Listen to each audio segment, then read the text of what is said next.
The Irish Guards were formed from the bravery of the Irish soldiers during the Boer War. To know that my regiment was formed on the basis purely on fierce fighting, it gives me a lot of pride to want to join that regiment and carry on that tradition. I joined the army at 16, so I was still a boy. And very quickly, I grew up into being a soldier. You don't have to be Irish to join Irish Guards. We recruit from Birmingham, Liverpool, everywhere. I've got loads of mates from England, so it's a mixed bag. The thing is, with people nowadays, they think, the army's too hard for me, I can't do it. Well, to be an infantry soldier, you've got to be physically and mentally robust. Cartwright brings that out in a person. For people that think they haven't got it, you won't know until you get there. I didn't think I had it, and then it prepares you, so by the time you leave and join your battalion, you're good to go. An infantry soldier, he's like the shield to his country. There is no army without infantry soldiers. We are the backbone. Monday morning, you could be on exercise on the ranges. You come Tuesday morning, you're on a coach down to London. We are the frontline troops of the army, so we go out and we patrol in very dangerous areas when we're on tour. Then you've got the other side, which is our ceremonial side.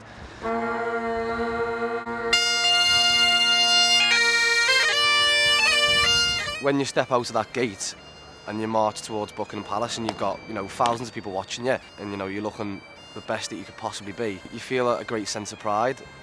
It's one of them things you're going to remember for the rest of your life.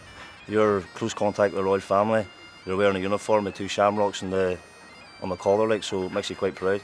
You're outside Buckingham Palace, you straighten your back, you lift your chin up and you pin your arms in. You're wearing your medals on your chest and people look at it and you can see that medal and they'll think, this man's done something, he's fought for something. The first one here, this is Iraq, this is Optelek. Afghanistan, that's Op-Herrick, and this is the Diamond Jubilee, Queen's Diamond Jubilee. I've been overseas in Kenya, been to Bosnia, jungle training in Uganda, and we're going to Cyprus in March. That'll be another good tour. A lot, to be fair, in 8 years.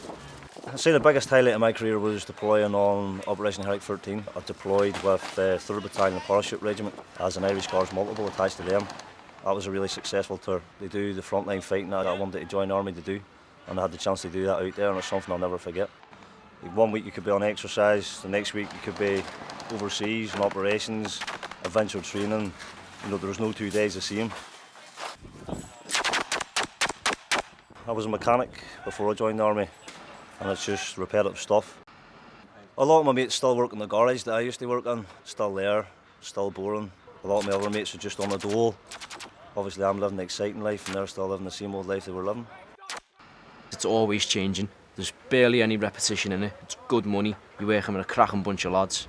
I mean, day in, day out, you're working and living with these guys, and it's a lot of fun. As a young boy, I've always thought and dreamt of being a soldier. So, cliche to say, but you could say I'm living the dream.